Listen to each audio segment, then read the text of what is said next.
What's up everyone, welcome back to the Shin Kumo project. I'm Kyo, and I'm pleased to present this next installment in the Let's Talk series with one of my favorite games, one that really means a lot to me. Let's talk about Overwatch. I have a long history with Blizzard, from OG Warcraft to far too many years spent in Azeroth, both casually and in a progression guild on Mal'Ganis, which is a rather hardcore server for raiding and PvP. What did I do on Mal'Ganis? I ganked. I got ganked and vanished, and got tribe member boosted counter-ganked quite a lot. Some of my fondest gaming memories involve stun-locking some dumb alliance to death and vanishing when his buddies turned around. This unfortunately often left Boosted sitting in his ice block swearing profusely with about half a Stormwind beating on him while I snuck off into the woods to bandage. Sorry Boosted. Rogues gotta do rogue stuff. We raided, we PvP'd, we farmed like madmen, and just generally enjoyed our time in Blizzard's amusement park. Eventually, as time went on, we did what most WoW players do. We faded out of the grind to play other games until an expansion came out, which we'd devour and then fade once again.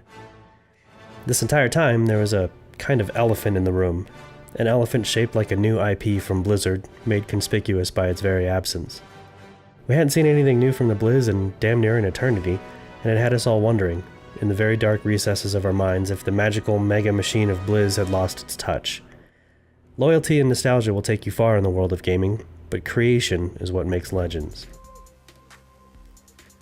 Rumors of Project Titan were floating around, but nothing concrete really surfaced, despite it being in the works for approximately forever.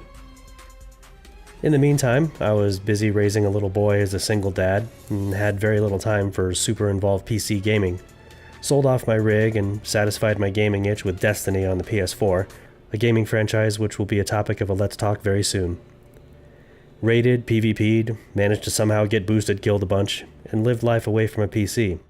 But that elephant never went away, and whenever there was an announcement from Blizzard, I always hoped it was something new and was always disappointed. Fast forward to November 2014. Boosted and I were at work, saw something pop up in my YouTube feed. Something new from Blizzard. A long-form cinematic trailer for something called Overwatch. I watched it once in amazement, then again with Boosted. It looked like nothing Blizzard had done before, with a clean, modern design language that was at once believable, and yet still had that trademark sense of fun we've come to expect from the studio. Instantly, I hit the web in search of more information. Is this an MMO? RPG? Looks almost like a shooter? No way, it's gotta be an MMO, right? This early after the trailer, information was scarce, but I followed as much information as I could while trying to figure out my budget for building a new PC. I'd been out of the PC world since dual-core AMD CPUs still offered the best bang for the buck, and the last graphics card I had was a GeForce 5 something or other. We later found out this is going to be a shooter, and I was actually pretty excited by this. Can Blizz bring the magic once again, but in an entirely different genre? I had every faith they could, and was encouraged with every gameplay video they released. So each paycheck, I'd get a new part or two, managed to put together a water-cooled beast for the time, which I still game on to this day, with some changes here and there. Signed up for the beta, scheduled for May 5th through May 9th, 2016, but you could play early if you pre-ordered, and needless to say, I got very little sleep during this time. This game had me hooked, street taco style. I won't go into too much detail as far as the gameplay, mostly because everyone and their mother has played Overwatch, and y'all know what it's about. I will say that everything about this game was right up my alley, from the fast-paced gameplay, the feel of the different characters, the maps, the art. It had me wanting so much more in terms of cinematic and lore. I was pretty much all in. This game seemed to give casuals a way to mess around and come up with nutty strategies that sometimes work, and gave those hardcore mechanical demons something to truly excel at. You could jump in and not take things so seriously, or you could buckle down for a real session and try to master something almost staggering in its complexity. You could log in solo and just focus on your gameplay, trying to get better at your chosen hero, or expand your hero roster with a new addition, but the real fun was always getting a few people together and stomping some serious face. In my gaming experience, it's a rare game indeed that offered this type of flexibility, and Overwatch does this with both style and grace. Games like this, however, are a lot more fun with people you enjoy gaming with, and with my recent return to PC gaming, I was woefully short in that department. Then I read about a little site called the 100.io. I'm sure you all know about it, but it's a site where you can search for other players playing the same game, set some times when you'll be playing, and meet up with those people on a similar schedule to team up with. On a whim, I decided to start a Discord server, mainly because in-game VoIP usually sucks, and sent out the invites. I didn't really expect many people to join, but less than a week later, we were nearing 100 members, most pretty active. Some we got along with, some we didn't, and we called those out pretty quickly. My ears were filled with crystal clear conversations, far superior to the old-school TeamSpeak and Ventrilo servers. As with most of these types of impromptu communities, tactical information and use of call signs gradually gave way to using real names and having real conversations. This is what I'd been missing about gaming. The sense of making real friends all over the country, sharing adventures with them, and yes, trashing enemy teams with your mates. The shared experience of Overwatch gave that back to me, at a time in my life when I needed something I could jump into for 15 free minutes, or binge while my son was spending time with his mom on the weekend. And I enjoyed life in the Discord server as much, if not more, than whatever game we happened to be playing. Overwatch gave us the perfect vehicle as that shared experience, because it allowed us to continually explore the game and our capabilities as gamers.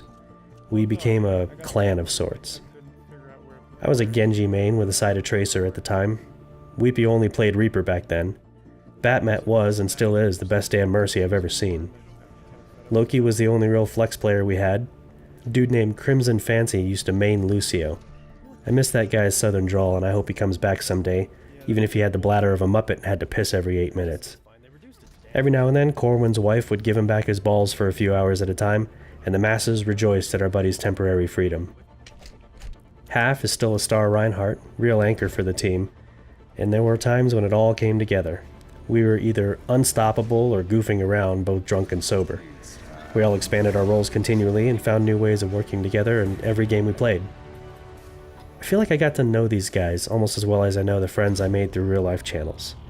These guys became the reason I logged on, even as we flitted from game to game, but we always returned to Overwatch as new patches released or new characters were added.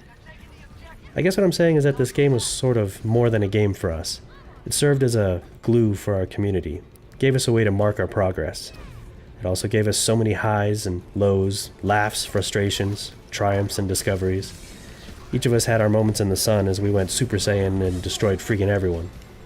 Tons of those "holy shit, did you guys see that?" moments which make gaming worthwhile. So where's Overwatch at right now? There are complaints of broken SR gains in competitive, boosters messing up the ladders, bad matchmaking. Some folks aren't happy with the Overwatch League. No one's ever happy if there's a loot box involved. Playing solo is a recipe for frustration, throwers are still an issue, and folks will always find a way to abuse the reporting system. But despite all these things, I still think the game is overall healthy, with some sources saying it has over 40 million players. It's a game, however, that you can get bored with, but every time we come back, we're always saying things like, "Man, I forgot how good this game is." The Blizz is constantly patching and balancing, adding new things, creating new content like cinematics, PvE activities, new characters, tournament stuff. I heard there's even a full-length movie in the works, and that I'm really looking forward to. In short, Overwatch is huge, and I don't think it's going anywhere. We haven't played much lately, even with the release of Hammond.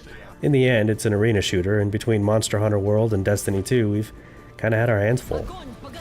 I remain convinced that deep in the back of our minds, we know we can always return to Overwatch, and it'll always be there like an old friend. Do I think it's still the glue it once was? Maybe in some ways. I still get excited when there's something new on the Play Overwatch channel. I still put Overwatch League on the TV when I'm cleaning or cooking quite often. I watch Seagulls stream at least once a week. Overwatch has become a part of my life in the same way that golf or sports ball becomes part of someone's life if they're into that sort of thing. It's a comforting background I can always count on in my gaming life. I may not play Overwatch daily like I used to, but I'd be crushed if it went away. So, thank you Blizzard for giving us Overwatch. It's not perfect by any means, but really no game is. For me, it was a conduit to making some good friends. It acts as a sort of home base for our growing community, an escape from a hectic life, and a means to hone my skill as a gamer. In the gaming landscape, it's a behemoth. As an IP, it'll go down as legend, and I'll be there until the end. I'm hoping most of the tribe will be too. Thanks to all who stayed until the end of our second installment of the Let's Talk series. I don't know that we've done enough to earn your subscription yet, but we plan on trying harder next time and all the times after that. Once again, this is Kyo with the Shin Kumo project, signing off, And as always, enjoy your day. You know, the world could always use more heroes.